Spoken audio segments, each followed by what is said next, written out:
আজ আমরা ভারতের দুইটি রাজ্য, কেরল ও পশ্চিমবঙ্গের বিপরীত গতিপথ পর্যালোচনা করব। যেখানে কেরল দৃঢ় উন্নয়নের পথে এগিয়ে চলেছে, সেখানে পশ্চিমবঙ্গ বর্তমান শাসন ব্যবস্থার অধীনে একের পর এক সংকটের মুখে পড়ছে।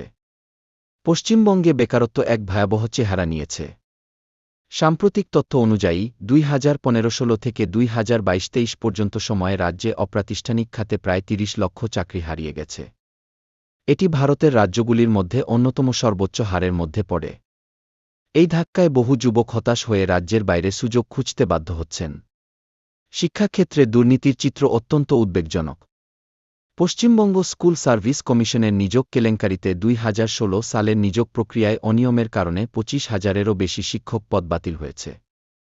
তদন্তে বেরিয়ে এসেছে ওএমআর শিট জালিয়াতি এবং ঘুষের বিনিময়ে নিয়োগ, যার সঙ্গে রাজনৈতিক নেতারাও যুক্ত। এই কেলেঙ্কারি শিক্ষা ব্যবস্থার প্রতি আস্থা হরণ করেছে এবং ছাত্রদের মানসম্মত শিক্ষা থেকে বঞ্চিত করছে। পশ্চিমবঙ্গের দুর্বল সীমান্তরক্ষার কারণে বাংলাদেশ থেকে অবৈধ অনুপ্রবেশ অব্যাহত।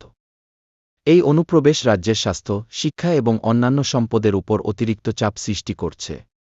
সীমান্তবর্তী অঞ্চলে বসবাসকারী মানুষেরা কাজের সুযোগ ও সাংস্কৃতিক পরিবর্তন নিয়ে উদ্বেগ প্রকাশ করছেন। এক সময় ভারতের মোট দেশজ উৎপাদনের 10.5% পশ্চিমবঙ্গ একাই যোগান দিত। কিন্তু 2023-24 সালে সেই হার নেমে দাঁড়িয়েছে মাত্র 5.6%।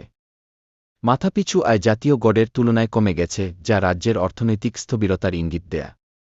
অন্যদিকে কেরল দুর্দান্ত উন্নয়নের দৃষ্টান্ত স্থাপন করেছে। 2025-26 অর্থবর্ষে কেরলের মোট রাজ্য দেশজ উৎপাদন আনুমানিক 14,27,000 কোটি টাকায় দাঁড়াবে বলে অনুমান, যার প্রবৃদ্ধি হার 12%।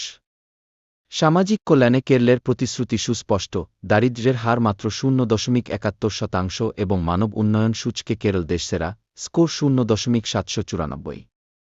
শিক্ষা ও স্বাস্থ্য ব্যবস্থায় বিনিয়োগ কেরলের জীবনযাত্রার মান উন্নত করেছে এবং দক্ষ জনবল তৈরি করেছে, যা রাজ্যের প্রবৃদ্ধিকে আরও ত্বরান্বিত করেছে। কেরল ও পশ্চিমবঙ্গের এই বিপরীত আর্থিক যাত্রাপথ আমাদের মনে করিয়ে দেয়া, উন্নয়ন নির্ভর করে সঠিক শাসন এবং নীতির উপর।